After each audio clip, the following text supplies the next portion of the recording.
Testing, testing, testing. Testing. Welcome, welcome, welcome.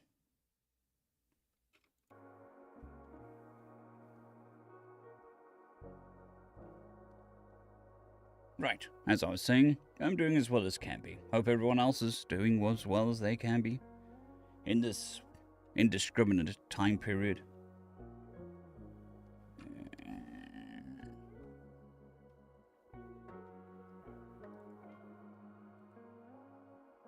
Just sharing links and stuff.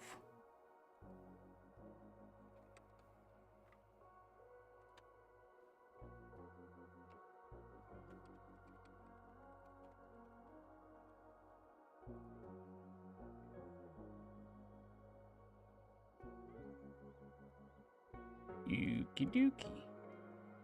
I think that is it. I think that is it.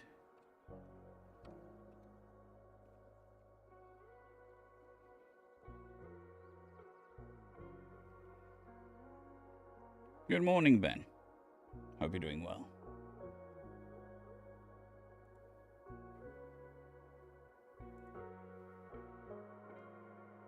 Still trying to get the combined chat and my screen to work.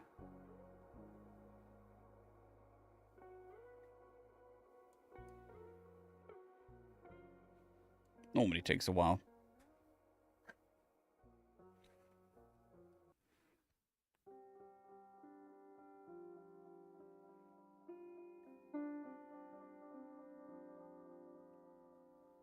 Well, I'm glad to hear that, Ben. I really am.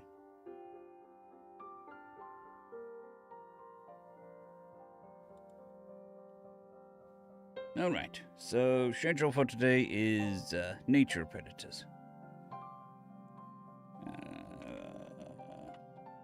Is that 2-29?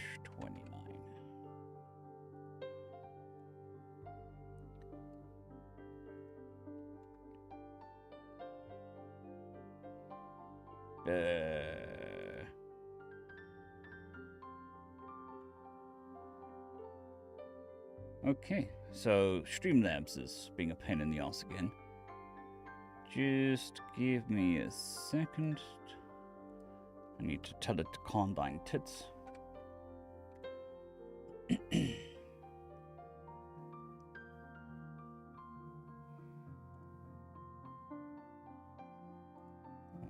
Chatbot.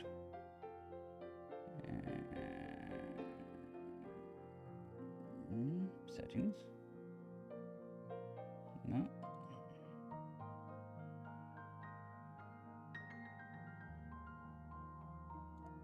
Spam filters.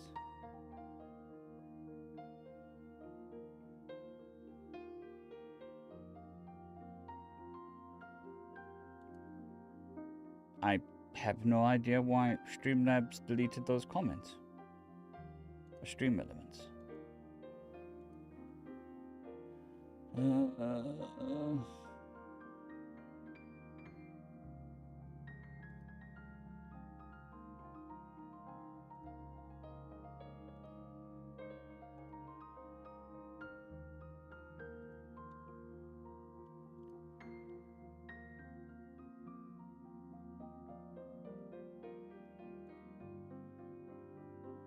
Do.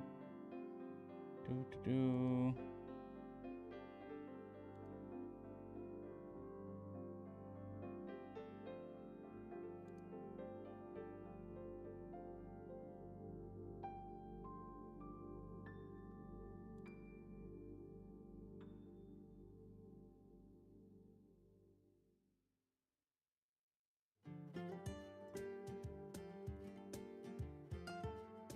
Okay, turn the bot off.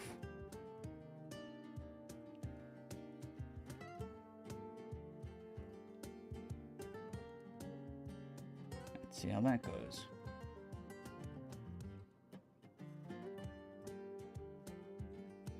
I've just turned the entire bot off, so it should be fine now. I hope. If not, we will dig around to try and find out what's going on.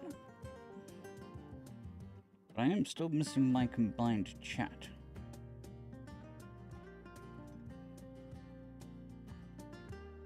Ah, there we go.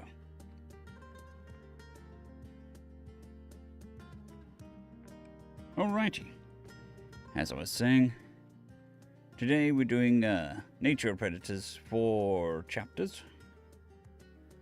That should get us into next week. And yeah. And then tomorrow we'll do a bunch of TFOS and re-TFOS just to get us through the weekend. And then Sunday we'll do the Human from the Dungeon. So we're bordering, slowly but surely, on a week ahead. Which means the curse shall continue, probably.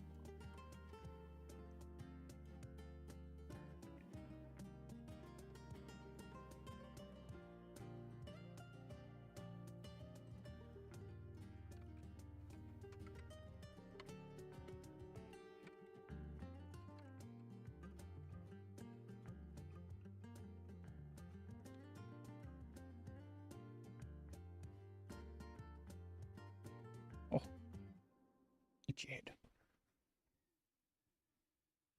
All right.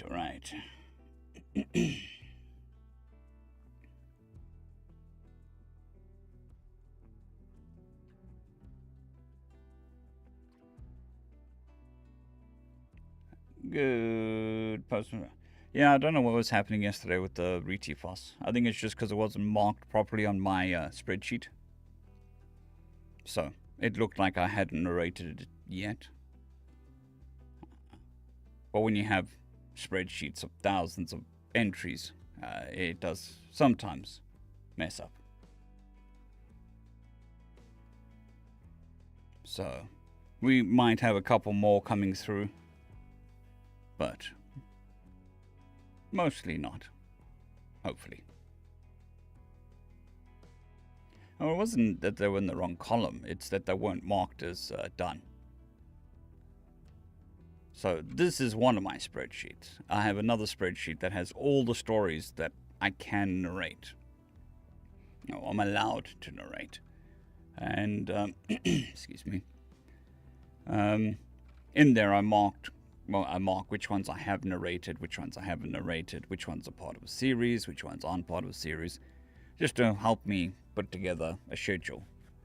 I think at some point over the last 6 years, a couple of those entries were marked wrong.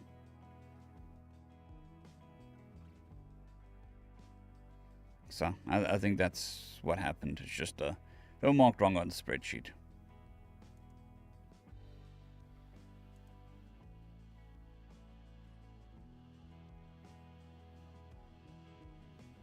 There's nothing really I can do about it other than just keep plugging away and then marking them as I catch them.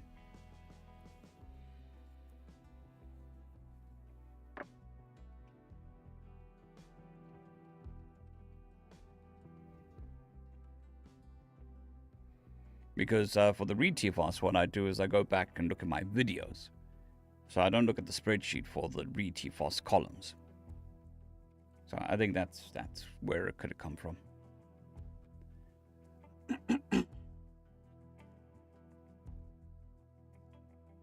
All right.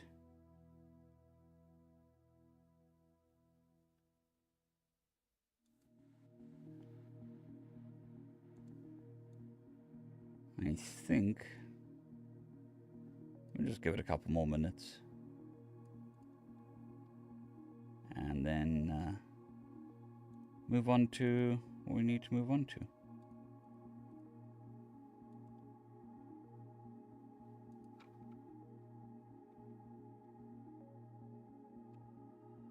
Just let the people stream in. Although it's a public holiday here today. Or so I'm told. Yep, on to story number next. Okie dokie. Greetings, ladies and gentlemen, and welcome to this latest narration of the web series The Nature of Predators Book 2. If you are new to the series, there is a playlist listed down below in the description, and as always, I hope that you enjoy. Chapter 29. Memory Transcription Subject, Taylor Trench, Human Colonist. Date, Standardized Human Time. 29th, the right one. Yes. Date, Standardized Human Time, June 9th, 2160. Quana and Grace didn't mess, even after I tried to share his story with the Jaslip. The fluffy carnivore demeaned me as gullible for buying his ignorance, though potential dishonesty was unthinkable to me after seeing the look in his eyes. My Krev exchange partner had opened up his soul to me, and I wouldn't let the quadruped's vitriol turn me against him. She still smoked me, perhaps out of gratitude for my earlier aid, but turned cold when Gress was around, offering only vicious growls when spoken to. It was probably for the best that the two rarely interacted for the first few weeks, as General Dai set out to run us ragged. I was pushed to my breaking point physically and grew accustomed to hurting all over after a day's training. The former hostage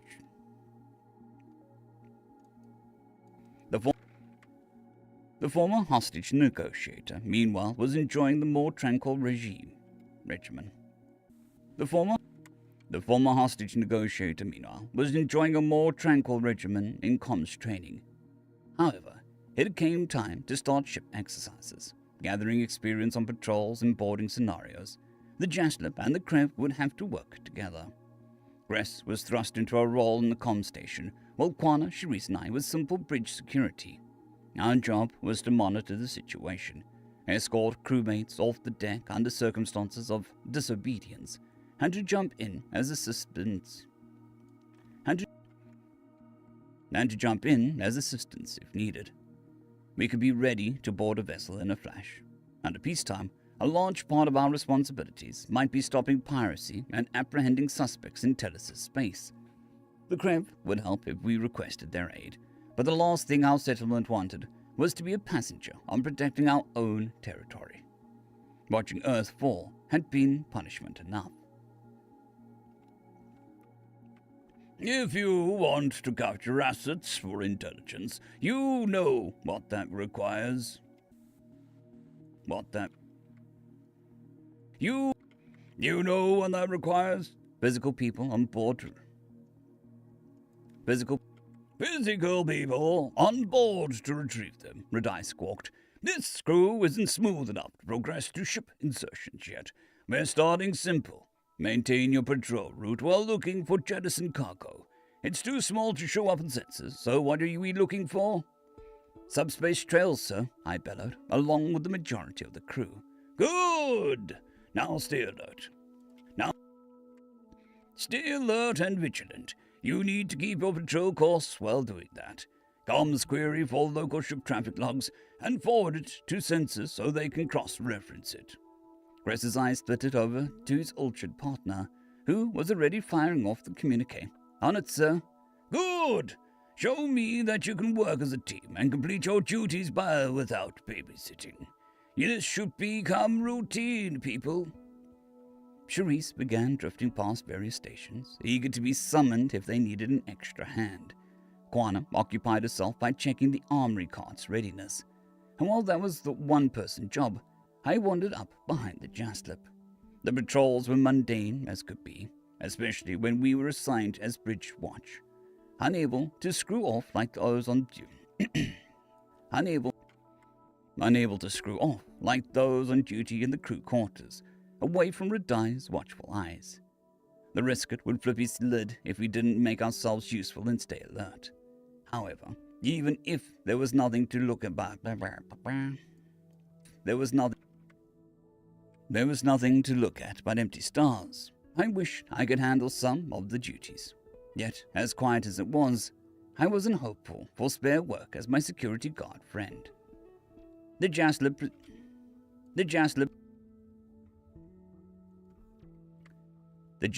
proceeded to rummage through the first aid supplies, ensuring for the upteenth time that the various auto-injecting blood packets were available in case of injury. A smirk crossed my face, imagining how the Federation thought we'd glimpse those and try to drink them like vampires. The amusement fizzled out, pushed back by the knowledge that humanity had been slaughtered for such laughable ideas. Quanah tucked the supplies back in their cubby, and I shoved thoughts of that bygone era away. The carnivore's three tails twitched with equal boredom and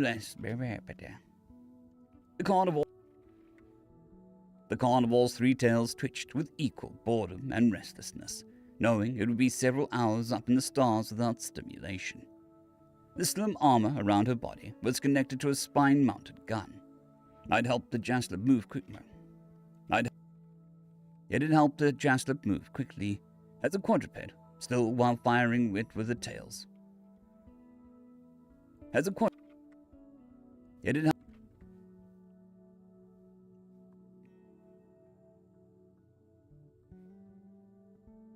Spine-mounted gun. It had helped the Jaslip move quickly as the quadruped, while still firing it with the tails. Every now and then, I see her angle her head towards Gress at the comm station. I wonder if she thinks about disabling the friendly targeting and taking him out. Orders be damned. Quanah won't listen about him not being a heartless killer. She fell right into the propaganda. Charisse wandered back towards us, crouching next to me as I pretended to inspect the weapons cart. So much for taking the fight to them, the techs all got So much for taking the fight to them. The techs got a day of simulated space combat, but here we are, adrift in the stars. I'm tired of twiddling my thumbs. We got a few ground exercises, I offered. I know it can't all be glitz and glamour, but I don't feel much like a soldier. I don't feel any closer to fighting the Feddies. I feel like the crab-lapped oba, forced to stare at monsters all day. You know Gress lied about Isco, and you still fall for his story. Taylor, there is a video proof on my side. What does he have? Quanah hissed, muzzle contorted in a nasty snarl. Gress is my friend, and he's trying to be nice to you despite the names you called him and how you remind him of a traumatic incident. He knows he was being unfair. You're being unfair by not even considering that the Jaslips you think are psychos have an agenda. Charisse pressed her finger to her helmet, where her lips were. Keep your voices down. If you two are disruptive again, Radai. If you two are disruptive again, Radai might put you out of the airlock, and you'll be the jettison cargo to find. The Jaslip pinned her ears back. You still sidle up to that kit killer as well. Is this some kind of primate loyalty? Refusal to see what's right in front of you?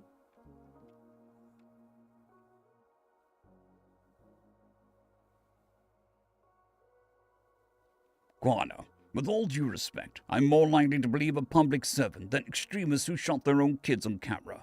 That's not a reliable source. I also don't think that letting children die meshed with any of the Gress's behavior with us. He couldn't help but pity us after the accident, despite who he thought we were.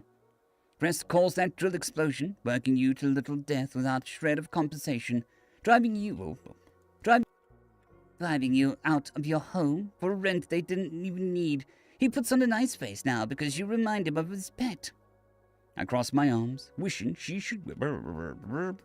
I crossed my arms, wishing she could see the vicious skull beneath my helmet. That's the thing. Gress wasn't driving us from our home. Our home is Earth, and the Feds drove us out. I'd want secretive people I thought were Feds gone too, and I'd be a lot less nice about it. The drill exploding falls on me for being a shit negotiator and watching my own self-interest. Is that what you see, Gress? You both have those traits in common. I balled my hands into fist. Damn it, Quana. You used to be fun, and you know I felt sorry for you for a lot of shit. I want you to be... I want to be your friend, but can't bear that I think for myself. I want to be your friend, but you can't bear that I think for myself. That I don't agree with extremist narratives. I'm angry that you crawled right back to being his pet after you saw it yourself. Charisse made a shushing sound again. Enough. General Radai is giving us sideways glances. General Radai is listening to what you're saying as well, the Resket squawked. Since you three can't sit still and quiet for a few hours, a permanent separation might be ideal. It might be the best if Quana was kept away, since she spends half the time egging me on. Since she spends half the time egging me on about Grass. I wish she'd chill out. Without a word to request to stay with the Jessup, I moved near the elevator and placed my hand behind my back. My brooding thoughts occupied me more than standing at ease. Had Charisse apologized to Radai, despite being the one who'd been trying to quiet our bickering? I imagined the Rescut would make us all run laps until we wanted to throw up, since he'd already done that to me twice as punishment. Even if it got me into trouble, I wasn't going to let Quana impugn my closest friend's honor like that. Gress was a good man who'd had his life ruined by real monsters, and had been set up to be at the heart of a controversy. The Jaslip kept pushing me. My choice was simple. The patrol was quiet as we wandered our normal route while climbing. As we wandered our normal route while combing subspace trails. I kept forward towards the rail that overlooked sensors, in the hopes of gleaning something from the screens. If I could pick up enough, maybe I could get a posting as a census assistant. It was supposed to be one of the simplest jobs in the vessel, while also giving me something constant to process. I watched how the Trumbull and the human at the station whittled down the activity, trying to sniff out whatever Radai had set up. I stifled a yawn, hoping they'd pick up the cargo soon, so we could return to camp. I stifled a yawn, hoping they'd pick up a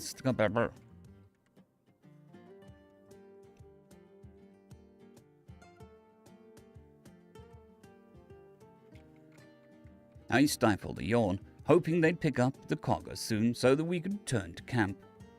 This wasn't the illustrious freedom fighter career I had envisioned. That was for This wasn't the illustrious freedom fighter career I had envisioned, that was for sure. Was I serving humanity at all? Sir, I'm picking up dozens of unregistered subspace trails at the fringes of the system, much higher visibility than loose cargo, the Trumbull stated. The contacts appear to be still active and are on an intercept course with Tellus. They appear to have dropped out of FTL before triggering our disruptors and are proceeding at sublight speeds. There was the slightest shift in Radai's demeanor, but I saw the angle his head change. It seemed like a momentary jolt of surprise, just enough to suggest this wasn't a planned, simulated encounter. The risk had maintained his composure, though he'd cleared the gap to the sensor station in a second, confirming that it was true with his own eyes. Confirming that it was true with his own eyes. He quickly wheeled around, announcing that this was not a test. The General relayed orders to comms to notify both Consortium government on Avor and Mayor Hathaway's office in the newly built Tellus. Gress risked a glance at me, consternation evident on his face, as he sent word of the incursion back to the delegates. Who the fuck was in space?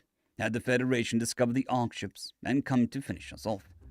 My features hardened, knowing quite well the direction they'd come from. We weren't going to let the prey Feckwits get anywhere near us. I waited for what I already knew to be true, as sensors gathered information on the intruding vessels and cross-referenced them against known schematics. It was fortunate our vault of data from Earth had thought to bring what we knew of their military capabilities. To my surprise, the sensor station had an immediate hit, just from the minimal intel the Krebs database from the minimal intel the Krebs database from the minimal intel in the Krebs database from their long ago scouting. I could feel the adrenaline kicking in, alongside a surge of wrath towards these monsters. This patrol had become quite real in an instant. Even with faces obscured, I could see fear in the human crew's breathing and stiff postures. Gress cleared his throat. "We have permission from Abar to engage the vessel, sir. I am linked in with the other training ships, and we're scrambling drone reinforcements. Also, my Ultra Conrad is telling me that the human government is demanding that we fire on the targets. The decision, however, remains yours." "Very well. Advance towards contacts and ready weapons. Has sensors identified the ship?" Redeye prompted. Sifkit make, sir. Large vessel utilized on their nomadic expeditions. As they move from world to world, devouring them, a human census tech answered, a frazzled edge to their voice. My Kreb friend cleared his throat. "We've definitely been spotted by the Sifkits. We're being hailed on multiple frequencies." "Don't answer that. Don't answer that," I piped up before I could stop myself. Forgive my intrusion, sir.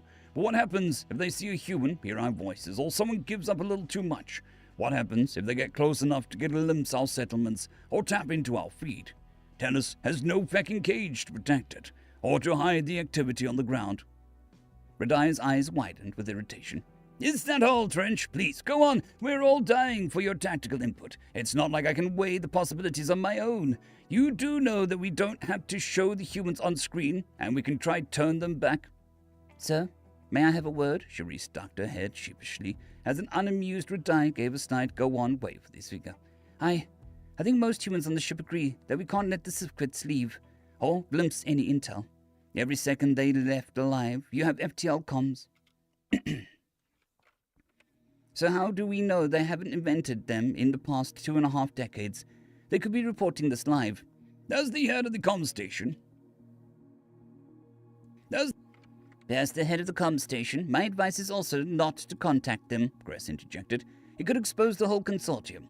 For all we know, word's already gotten back to them. Letting them leave would guarantee that they wouldn't be... Letting them leave would guarantee that they know we're here, and they come back with friends." Redeye's eyes smoldered with fury, displeased with the unsolicited input. "If I wanted your advice, I would have fucking asked for it. You are a training crew and I am a military leader.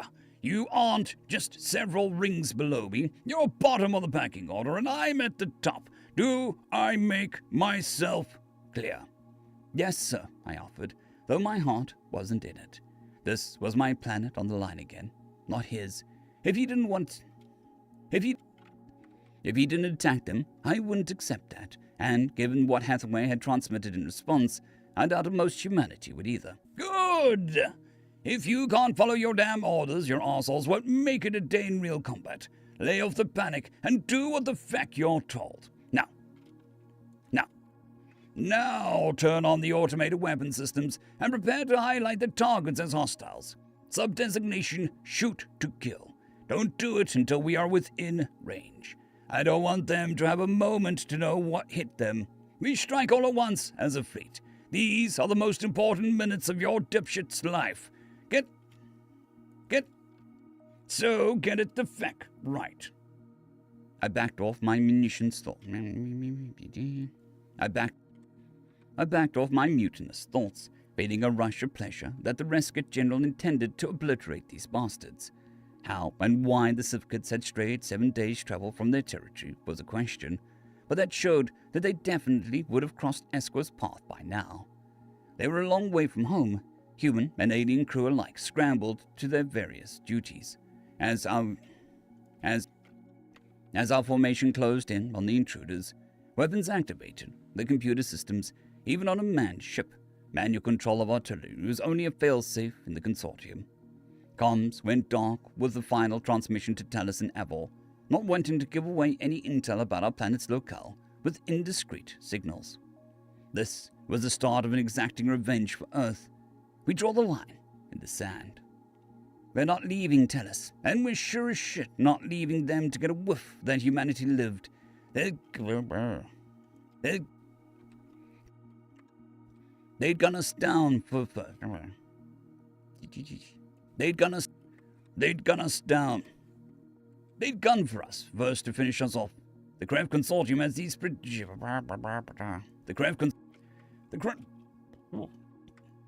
Krev Consortium have these prejudiced feckers outclassed, and they can keep our survival secret by firing the first shots. Radai stared at the viewport, watching the burgeoning ships enlarge on the screen. He looked a bit remorseful, burdened by the knowledge that his order would vaporize the thousands of life signatures we saw, and be the opening volley of the Consortium's inevitable war.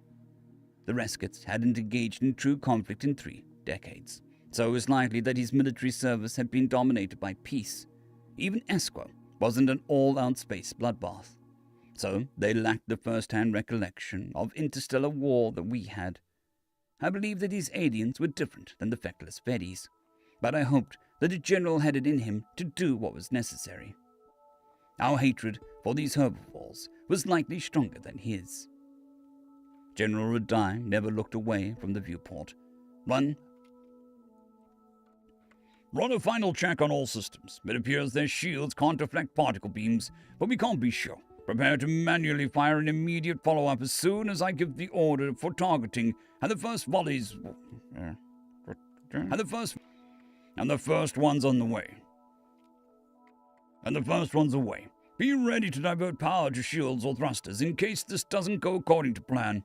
Yes, sir, came the various calls of assent. Very well. Closing in 3, 2, target them now. The ship's weapons revved to life as the ship AI cleaved. The ship's weaponry revved to life as the ship AI cleaved through the Sivkit vessel with a rapid, invisible hand. The other training vessels proved their readiness as well, synchronizing their weapon deployment to knock them out all at once.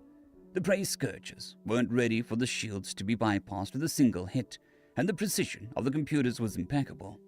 Finding the weak spots and obliterating the armor, the drone reinforcements coming up from the outer system zipped up behind the Sivkits, but it proved unnecessary to surround the expedition spacecraft. A chain reaction of fireballs, split seconds apart, lit up the invading fleet, before only debris remained on the viewport. I whistled in appreciation, mashing my hands together to cheer. Other humans were celebrating as well, basking in the feeling of victory at last.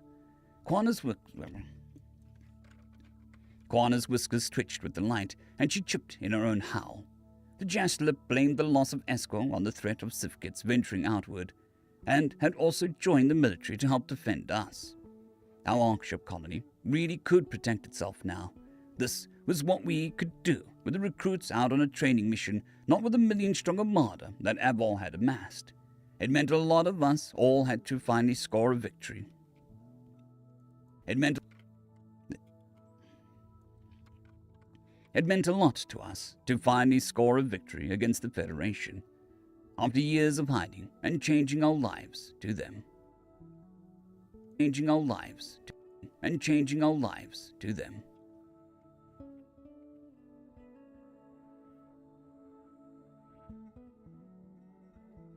General Radai swiveled around, finally studying each of us. Forget your earlier mission. Sweep the edges of the system thoroughly, and make sure there's no more of them. Stay on high alert. We'll be increasing patrols, in case this was only the first bunch, or in case they launch an all-out attack when the ships don't return.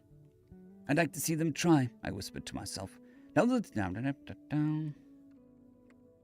the time to press our advantage, push into their space. With the stage cargo retrieval gone by the wayside, I trained my binocular eyes on the viewport, searching for any sign of the herbivore savages. My helmet HUD gave me info about the epicenter of the vessel's remains. Gave me info about the epicenter of each vessel's remains, and I took the time to tally them up. Imagining their sudden ends gave me energy that I hadn't possessed since beginning boot camp. This was what had been fantasizing. This is what I'd been fantasizing about for so long, and it was better than I dreamed once manifested. Humanity's revenge tour began today, with the eviscerated Civicat ships. End of chapter.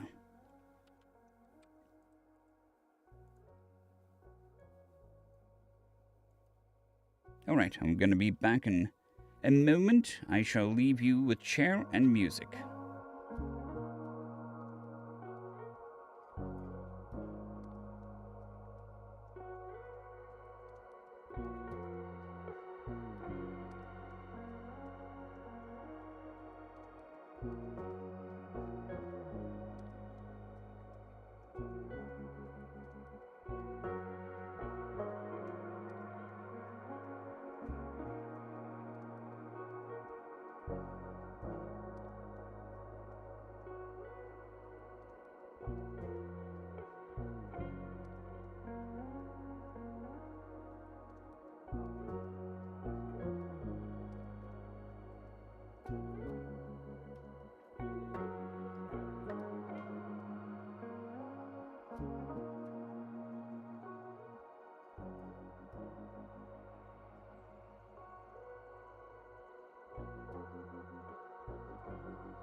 Alright, back.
Up dooty doot, and then moving on to the next chapter.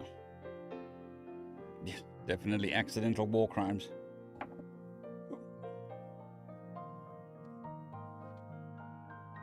Move my coffee cup to my coffee cup holder so I don't accidentally spill it on my computer.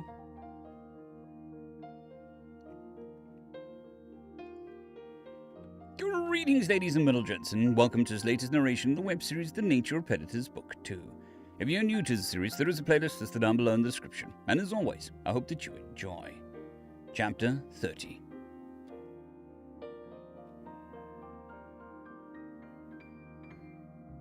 Greetings, Dave. I hope you're having an awesome day, or as awesome as can be.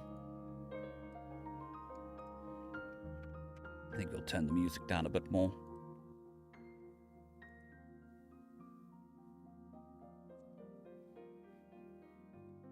Memory transcription, subject, Tassie, Bison, alien liaison. Date, standardized human time, June 10th, 2160. Onza had delivered with a ticket into the Sapien Coalition stalls, earning us a trial period of 6 months, though it could be cut short at any time by a majority vote. The technocracy granting us that long of a leash might have been an intuitive. The technocracy. The technocracy, granting us that long of a leash, might have been to ensure that we'd slip up. But despite our differences, we knew better than to show them in front of the aliens. The Salmor and the Britala nations sent their own representatives, along with Zulk and myself representing Tasia and Lastman respectively. Zulk could play the diplomat without Nalto present at these meetings to egg him on. When I first entered the station, a few hours outside of Earth, by a Dustin and Haliska shuttle, I was expecting to give a pitch about bisons. Instead, the coalition pretended that we didn't exist, aside from the nations closest to the United Nations, who did send the delegations to welcome us. Dustin suggested that we wouldn't make our case until the time slot was up, and Bisons had to convince the forum to let us stay on. I looked for any opportunity to prove ourselves or jump in with useful insight, but we were out of place up here. Long political meetings and discussions took up the days, with occasional new legislation and guest speakers. I tried to learn as much information about the aliens as possible, even when it was tedious. The most compelling items were running through natural disasters and other crises on the SC worlds, and sending aid from multiple planets. Can you imagine what that's like? A tsunami hits a tropical laylet, and dozens of planets chip in to aid and rebuild. Can you imagine what that's like? A tsunami hits tropical laylet, and dozens of people. Can you imagine what that's like? A tsunami hits tropical laylet, and dozens of planets chip in and aid to rebuild it. That alone is a good argument for why we should join the SC. More helping flippers to fall back on. General Nalto was in regular contact with me, eager to chime in if any military-related decisions ever did arise. He had also been recording each of our proceedings for last-minute intelligence to comb through each bit and notate any useful information for diplomatic profiles. The Vendel ambassador was on the floor presently, requesting outside funding for more research on the physical lifespans and socio-economic outcomes of the uncrippled Skullgans. Well, Skullgans. Uncrippled Skullgans. From what Dustin had said, the Vendel felt very strongly. While fiercely loyal, they weren't to be messed with under any circumstances. My personal opinion was that they were a candidate for Ivana to open trade with.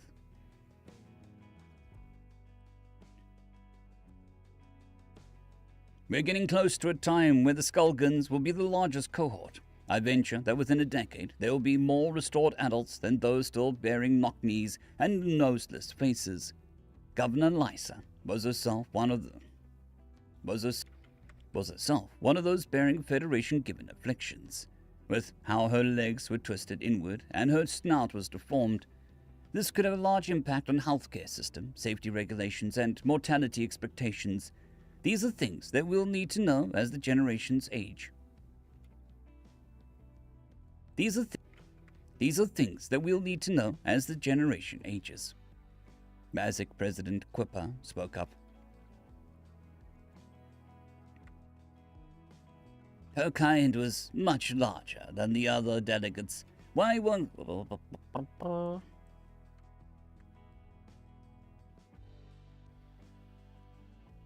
glad to hear it, Dave. Glad to hear it. Spoke up. Her kind was much larger than the other delegates. Why can't you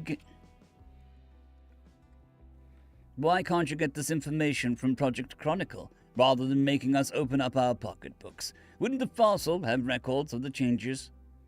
I'm sure they were more concerned about taking kids away from their parents, giving them genetic deformities, than waiting for us to die out. They obviously weren't concerned with our long-term health.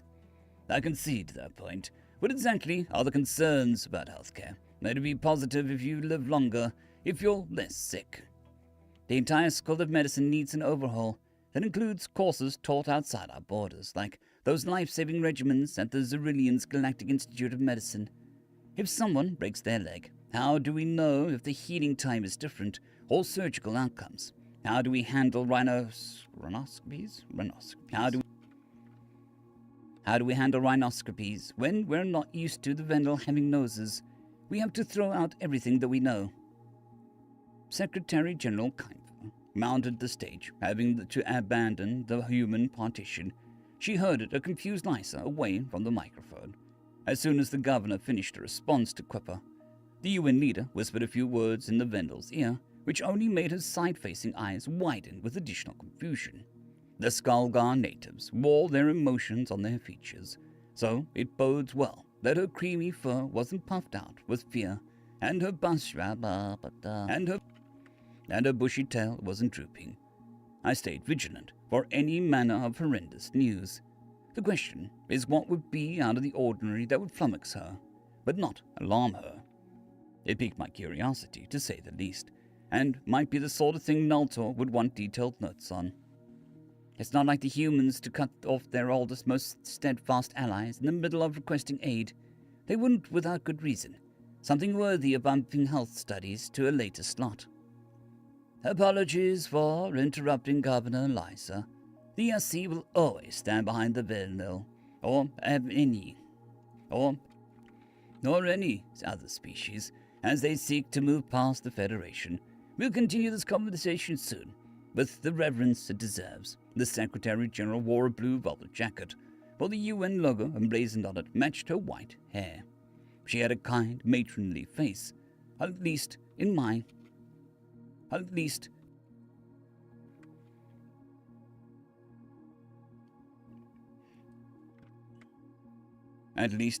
estimation. I'd spoken with her once, but her own scientific fervor was familiar and disarming. One of our outposts in Polton space was approached by a Sivkit diplomat shuttle, which clearly hadn't been used for decades. They were hailing us on a distress frequency. The human went silent, anticipating the wave of chatter that swept across the delegation. I wondered what was so evocative about the Sivkits to generate such a stir at a diplomatic ship, one that apparently had fallen into disuse. Was there bad blood towards the coalition from the war? Perhaps they were a part of the Federation remnants, who I knew couldn't stand us, or some kind of enemy to predators. It hadn't taken long before I was warned about the religions tailored to abhorring our kind. The gears began to turn in my head. Now, whatever the case, the Sivkits didn't want to approach the SC, but unless it was a mere equipment failure, something had forced them to. Sivkits? Zork whispered to Dustin. I don't know those ones. How do you remember all these fracking names? The human leaned closer,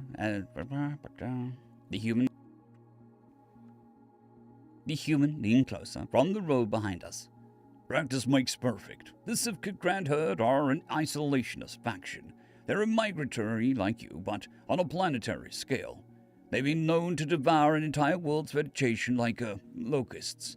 They swore off contact with all aliens when they found out what the Federation did to them, and generally want nothing to do with their species. And generally want nothing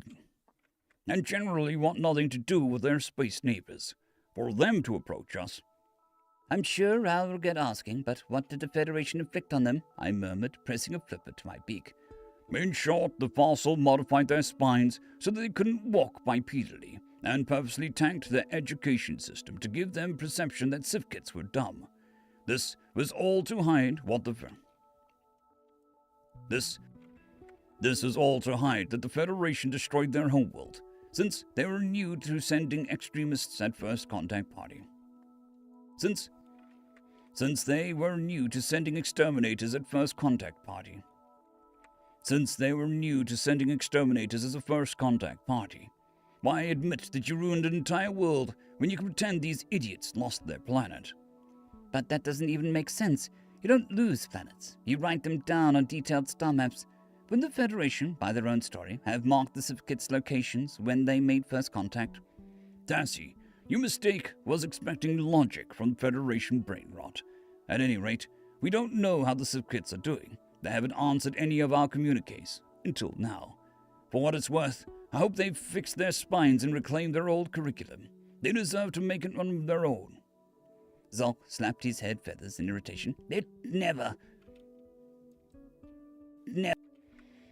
never. Oh, the Federation landed and elevated a species out of the love of their hearts, always maiming, crippling, and burning everything in sight. Pretty much. You can see with the Vendel and the Civ kits that it wouldn't even spare you if... Pretty much. Pretty much. You can see with the Vendel and the Civ kits. You can see with the Vendel and the Civ kits that it wouldn't even spare you if they were... You can see with the Vendel and the Civ kits that it wouldn't even spare you if you were herbivorous. The DOS herbivores. No, it was herbivores. The Doser are the only species I can think of that the feds genuinely helped, and that's probably because they welcomed them with song and worship. Textbook narcissism. I don't blame the Civ kids for fecking off. The Ritala representative, Chiladai, leaned closer. I know the Seer's not a diplomat, but we had a conversation about not being so vulgar. We're supposed to be making a good impression, and Zolk is the wrong candidate to be here. I think we can stomach a little cursing amongst ourselves. He's not wrong about how lovely it would be to run in... About how lovely it'd be to run away from this whole mess, I answered. Why don't we settle down and listen to what Kainfa has to say? If these Civ kits want to join the SC at last, we can learn something from how it's handled. For what it's worth, I hope the Civ kits have managed to turn their lives around, too. Knowledge is one of the few things that give us power and independence, and the Federation tried to take their very intelligence, their minds. The initial buzz at the news that the Civ kits was dying down, and Secretary General raised a hand to quell the lost chatter. I'm told by my generals that a lot of what the diplomat said while shaking in his metaphorical boots was nonsensical. However, what we know is that Loxel,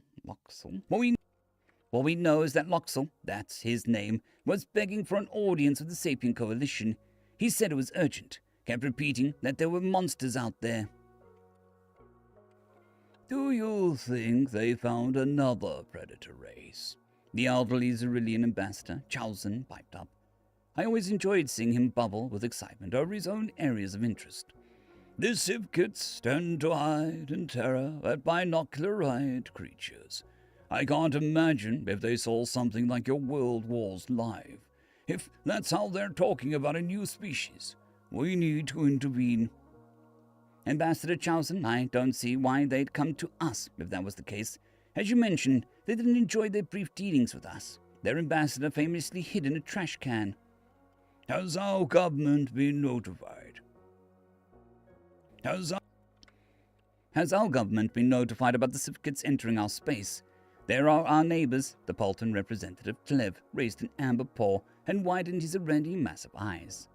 In my sole interaction with him, he claimed to have been born centuries ago. I wasn't sure if he was right in the head, but I went along with it to avoid creating new enemies for Bisoms. Any threat? What the hell is going on with my microphone?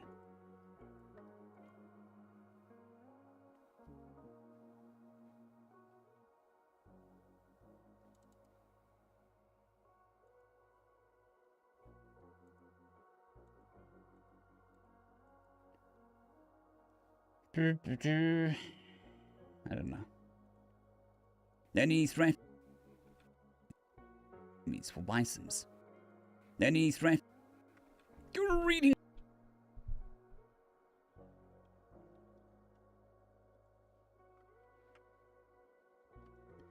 Any threats?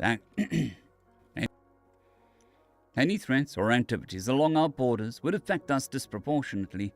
Earth and most of Earth's forum are a long way away from home. Earth and most of this forum are a long way from our home.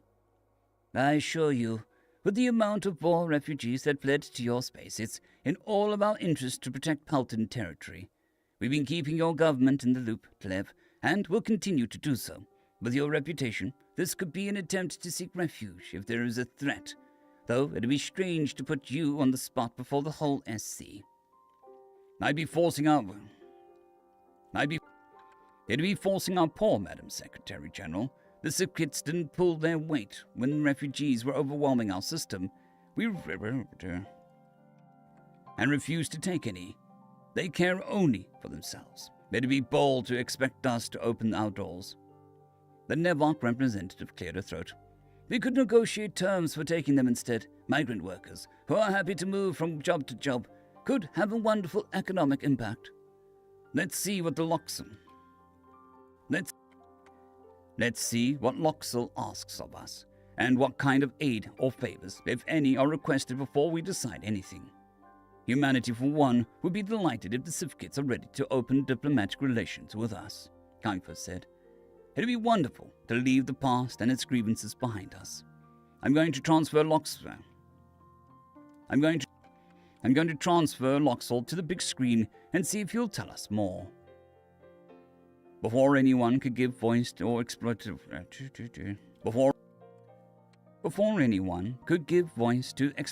plans, a mammalian with fluffy white fur blinked onto the screen.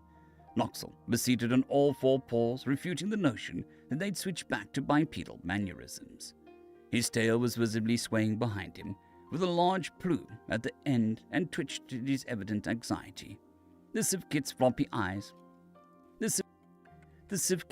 ears were pinned back against his head, while his side-facing eyes watered as if it wanted to cry. This gave me a glimpse of what humanity experienced trying to make nice with aliens who melted at the thought of conversation. Was Loxel really that afraid of Terran still, or was his manic energy about something else? The Secretary General cleared her throat. Greetings, Ambassador Loxel. It's an honor to have you speaking with us. Loxel's triangular nose twitched, moisture coating the black skin. Hello, human. I need to tell you something. We're under attack. All of us. We need you and your viciousness. A few snickers passed through the auditorium, as the assemblage was clearly unimpressed with the so-called human viciousness. Zork gestured with a flip at Dustin, as if to say, him? I could imagine Naltor doing the same if he were present, especially since the Salmor loved to call the primate a harmless nerd. The Terran xenobiologist scrunched his nose, huffing with indignation, and I thought I heard a near inaudible wonderbird slip from his lips. I personally couldn't be less afraid of a kindred spirit like my earthling friend, but I was concerned that teasing him too much might draw attention. It was laughable that the Sifkits considered the docile, peaceable humans to be vicious, out of old prejudices.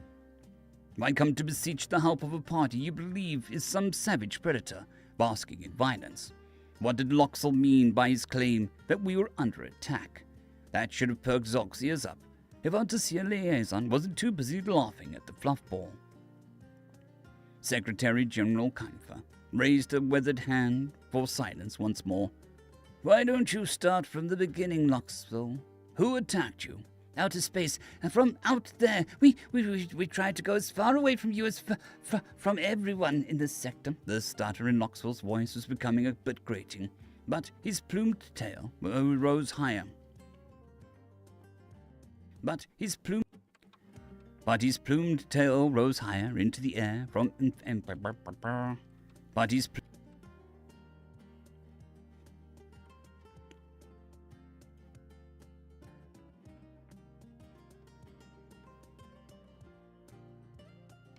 As his plumed tail rose higher into the air for emphasis, dramatizing his points inadvertently.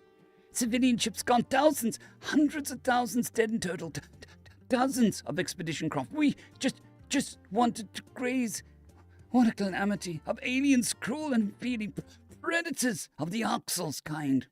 Zork leaned closer to me. Is this guy for real? Is this guy for real? What's next? Swooning and pressing a paw to his head.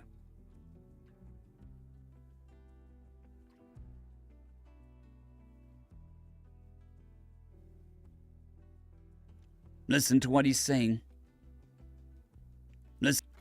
Listen to what he's saying. Hundreds of thousands dead. If that's true, that's a massacre, I whispered back. Whoever would do that to civilians threatens all peaceful spacefarers. Hold on, Loxel. You're saying that aliens beyond our borders attacked your expedition, getting the herds on your ships. Kaifa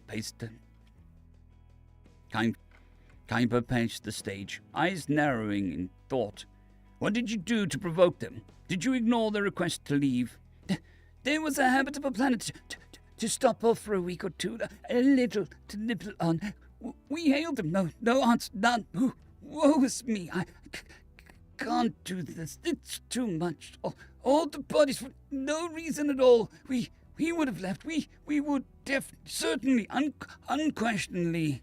You can't talk to them. Go do the predator thing. Kill them all. Kuiper flinched as Loxwell's eyes went manic. You do know the United Nations is anti-genocide, right? Oh, wrong person. You do know that the United Nations is anti-genocide, right? Yes, human, they genocided innocent travelers. Genocided innocent travelers. That's why we come to you to burn them like Nishtal. The Crow Cattle ambassador squawked in frustration. Hey, that's not an acceptable comparison. Nishtal was rebuilt after it was destroyed. Exactly. They must pay for what they've done. But we cannot. I know you can take them down. You wouldn't leave another vicious rival out there. The ships broadcasted their own slaughter over FTL comms, so we have video. Burn. Kill them all. Kill them all. Yeah, I think I'm gonna have to fix my microphone after this. All the bodies for no reason at all. We would have left. We would certainly, unquestioning.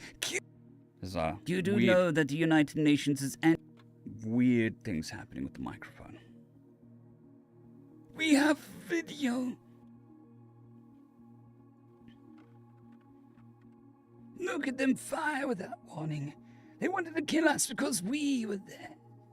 The predators, foam from the mouth, the bloodlust, the hunters hunt. We get it. We'd like to see the video, Loxel. Secretary General sighed, biting her lower lip. Could you please show us that? If I must. Sharing screen and sending the exact location so you can go after them. Behold! Sapient Coalition, predators worse than the masters you serve. We throw ourselves at your overlord's feet, cement your place at the top of the food chain, and dominate for us. Dominate for us.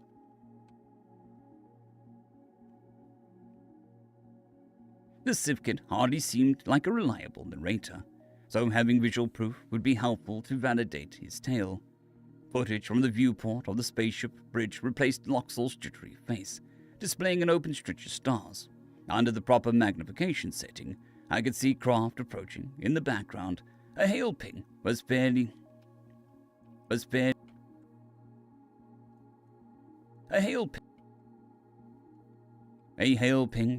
heard from the comm station, suggesting it had gone unanswered. The data stream you had proclaimed that shields were raised at proclaimed that shields were raised and at 100% capacity, before a flash in the screen's periphery showed an adjacent ship erupting in flames. Mere milliseconds later, the feed went dead, proclaiming that contact had been lost with the vessel. The easy inference was that it experienced the same swift demise. Whoever's territory the Sivkids encroached on, they were shooting first and asking questions later. A lot like Tasia with Alsh. I wonder if aliens did something to them too. See the unfamiliar ships, murderers striking in an instant, no warning. Our shields are like paper, ripped apart with one claw. We give you what we saw from their contacts, so that you know what must be done. This cruelty, this injustice was not your own. So I trust you humans to avenge my sweet graces, avenge the wasted cutlets, and rage forth against these fiends. Noxel shrieked, switching back to his own camera. Secretary General Kuiper blinked in evident frustration. This happened outside of SE borders. and you are not an SE member state, which makes it not our jurisdiction. Why are you coming to us? For help! Help! Please. We'll walk ourselves to the cattle pen. Just do this for us. You do not kill us in our sleep, so we'd rather you reign supreme. I see. I'm sorry that you were attacked, but we'll need to discuss this. Why don't you stay in the UN base as a guest until this is resolved? We don't have any other diplomatic contacts to get in touch with, and we would like to open channels with the Grand Herd. If I must be sacrificed for my people's salvation, then here I stay, right here, willing, knowingly ensnared, subject, sent to never return, yet holding the fallen in my heart. Thank you, wrathful predator. The Civ kits await your progress, staking your claim to further, Father of Thrones. Iva hurriedly disconnected the call before rolling her eyes in open fashion. This was an interesting fellow, but I suppose it's a positive that the Civ kits are taking baby steps towards diplomacy. I welcome discussion about whether SE intervention is warranted in the light of these developments. If I may, anyone who comes after the Civ kits will be up against our borders, Tlev ventured. Anyone who would attack defenseless ships without provocation could be a threat to peacetime, or even send unknown refugees fleeing our way. We need to chart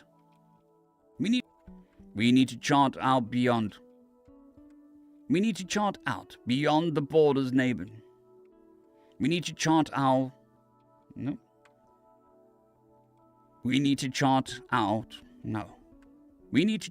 beyond the borders neighbors better regardless. I think the incident merits investigation for that alone. At the least, we should assess where these aggressors' territory is so that our future ventures stay out of it. For what it's worth, I see the reason in that. However deranged Loxel might have been, there are hundreds of thousands dead without cause. I'd be willing to send a UN scouting party from that Planton shared base to scope out what lies beyond the border, probing all the way to the marked location. Having more info on the threat will be a net positive. Are there any objections to us looking into this further? After a few moments of silence, a familiar Yodel politician stood at their desk. None of that aspect. But we'd propose mobilizing more assets into the quadrant, in case total war erupts in Platin's doorstep. It's not impossible that these hostiles could follow the Civ kits trail right back over our borders.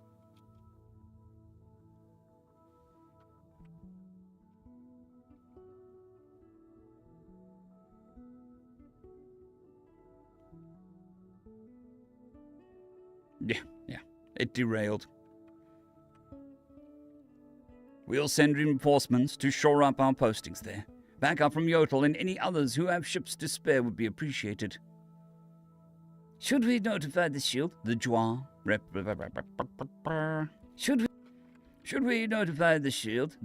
diplomat, whose species had defected from the dirty and created organization 12 years whose species had defected from the dirty and created organization 12 years ago, asked. Their motto has always been to mobilize for any herbivores in harm.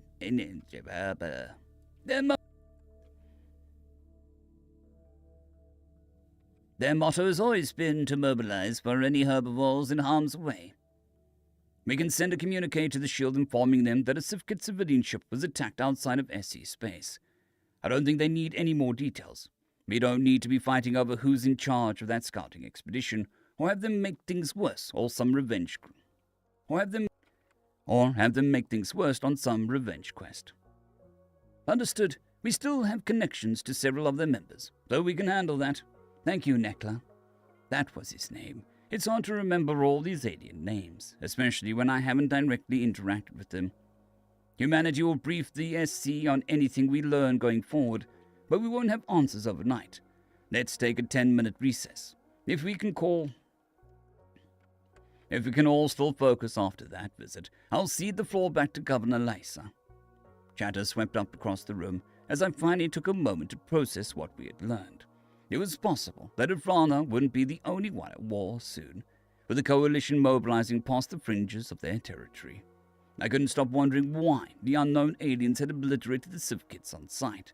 The fact that they'd been able to strike this intruders down with a single blow, ignoring shields, meant their technology was strong enough to be a serious threat.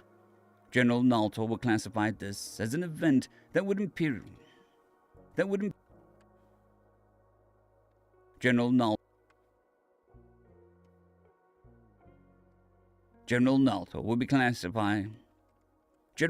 would classify this as an event that could imperil Irana for certain.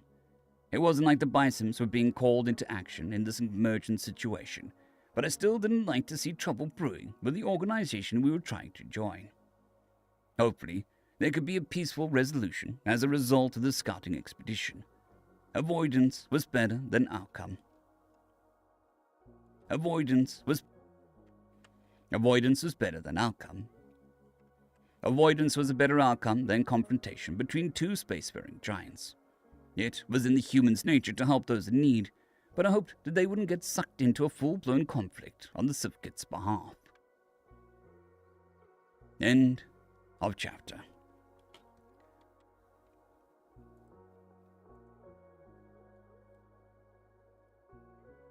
Alright. It's going to be me for the day. For no other reason than I need to fix this mic. It seems to be getting worse, whatever it is. But this microphone has gone through 3 house moves and 1 international move. And been thrown around on an airplane. So, maybe it's just not happy. But that means that the audio for stories is going to be too crap. So we need to fix that somehow. So I'm going to spend the rest of the day running around trying to fix that. I will be back tomorrow. I do apologize for the short stream, but there is no real point in recording anything more if the audio is going to be ruined by the microphone.